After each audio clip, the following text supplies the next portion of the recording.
Bonjour, je suis Lilipad. Jouons ensemble.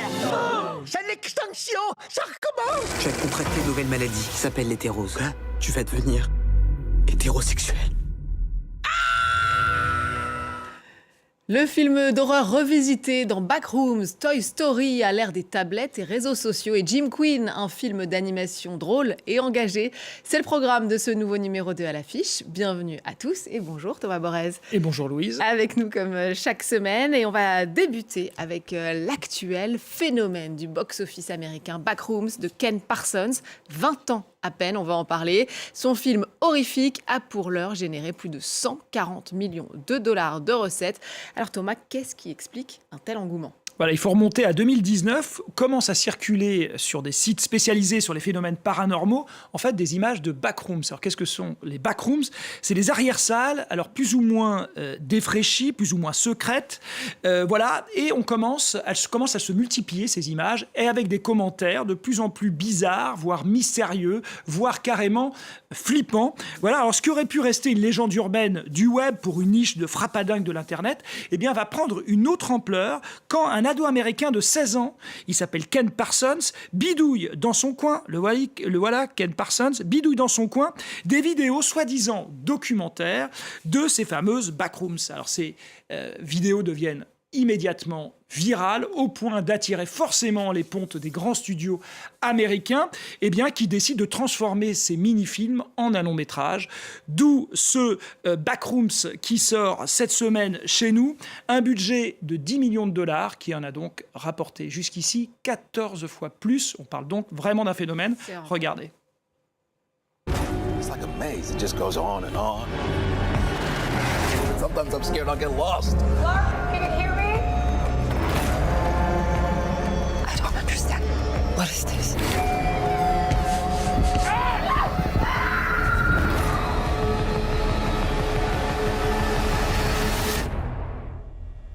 It's beautiful. Am I right? Hello?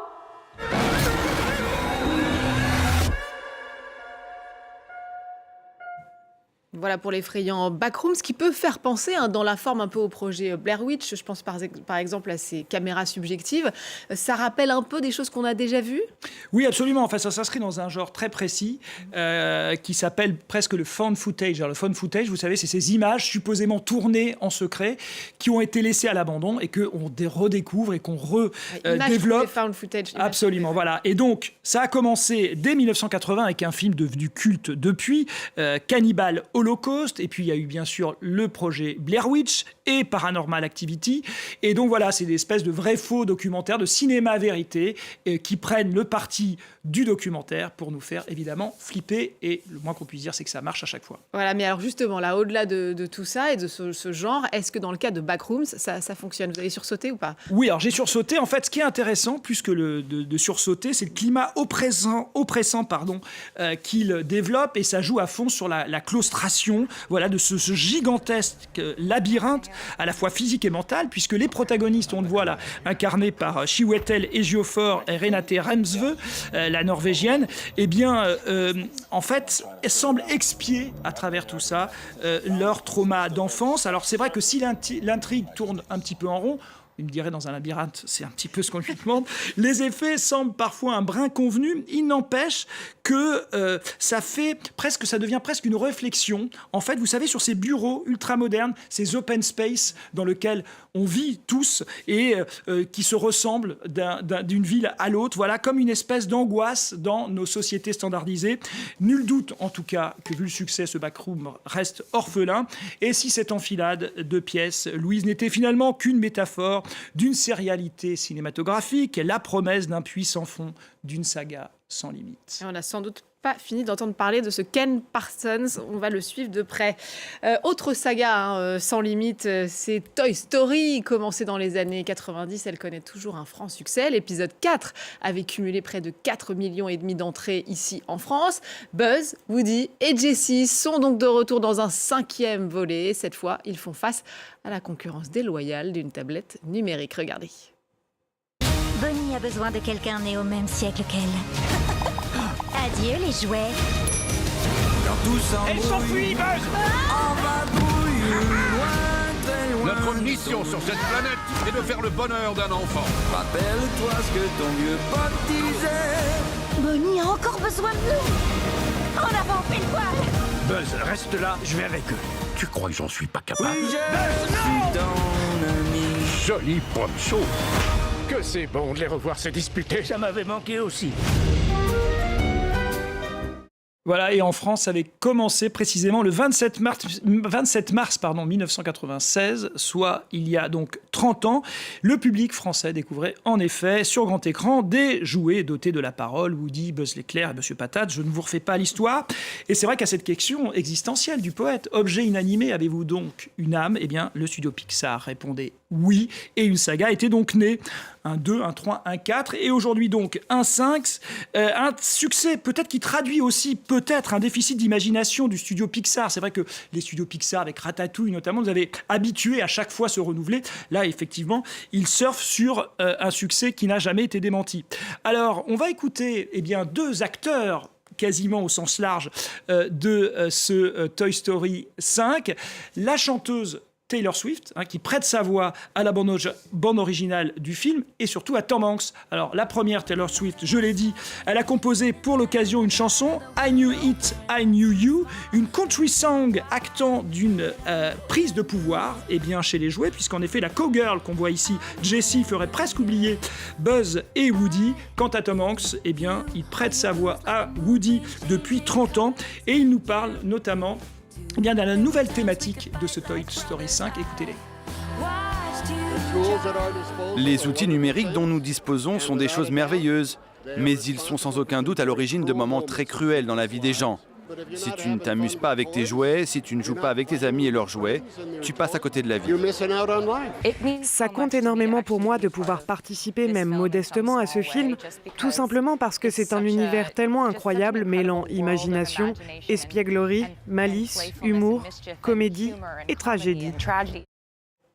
Et voilà pour ce Toy Story 5 qui est évidemment très attendu en salle. On continue avec le cinéma d'animation, mais côté français cette fois, avec le coloré et délirant Jim Queen, présenté en séance de minuit au Festival de Cannes. C'est signé Thomas Marco Nguyen et Nicolas Attané. Voilà, c'est une plongée queer dans le milieu gay parisien, à travers l'itinéraire en fait d'un jeune garçon plutôt timide et frêle qui va rencontrer son idole. Alors son idole, c'est Jim Queen, un influenceur qui passe sa vie à soulever de la fonte. Il n'est pas comme moi, évidemment.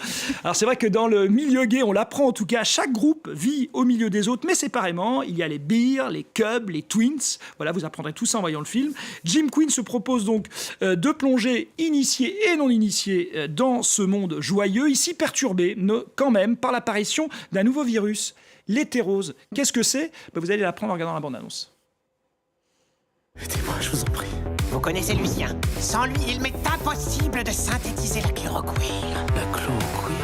Le remède à l'hétérose. Pour m'accompagner dans l'aventure, j'ai pensé à toi. Ça veut dire qu'on va pouvoir sauver les hétéropositifs? Yes! Je sais ce qu'il me reste à faire.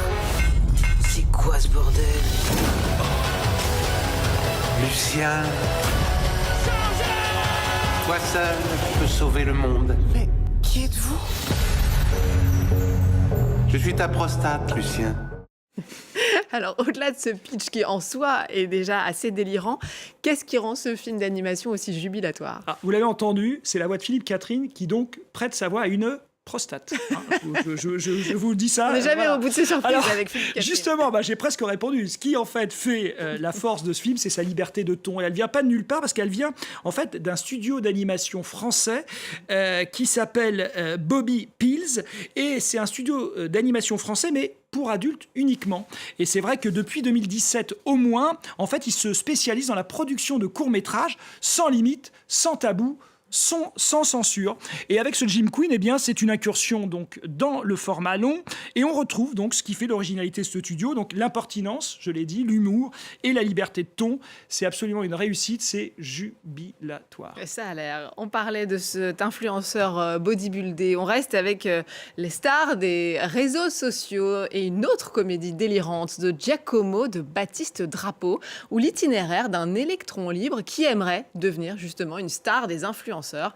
C'est Thomas avec un Xavier Lacaille qui est là méconnaissable. Voilà, pour celles et ceux qui ne connaîtraient pas Xavier Lacaille, c'est un comédien de 37 ans. Alors, il est méconnaissable, vous l'avez dit. Et vous l'avez peut-être croisé dans la série Parlement, où il incarnait un jeune assistant parlementaire, ou au cinéma, dans Bis Repetita, ou encore dans Police Flash 80.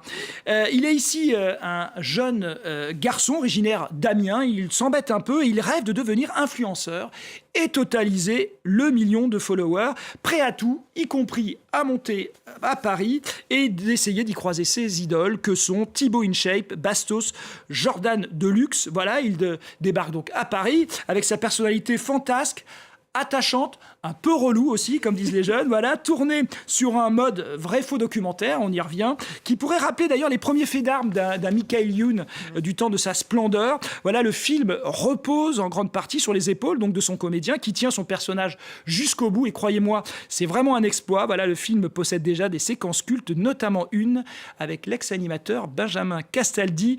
Voilà, le ton est toujours juste, jamais condescendant vis-à-vis de ses personnages et du monde décrit. Il va falloir aller découvrir donc ça en salle. Merci beaucoup Thomas, à la semaine prochaine et évidemment merci à vous de nous avoir suivis. N'oubliez pas de nous retrouver sur france24.com ainsi que sur tous nos réseaux sociaux. On va se quitter donc sur ces images de Xavier Lacaille en influenceur dans The Giacomo de Baptiste Drapeau. Je vous laisse découvrir et vous dis à très vite. Giacomo, c'est quoi son problème? Comment tu fais pour avoir 1000 K? T'achètes du chocolat? Oui, j'ai capté le truc. C'est Giovanni, hein? Giacomo. Ah, Giacomo, oui. Vous avez été acheté par Dubaï, non? Jamais de la vie. Ah bon? Sinon, je me serais vendu. C'est l'histoire d'un petit gars d'Amiens, prêt à tout pour ne plus être un Mr. Nobody. T'es féerique, en fait, comme Blanche-Neige. À la base, j'étais un nain, maintenant j'ai l'impression d'être la princesse. Ça tue.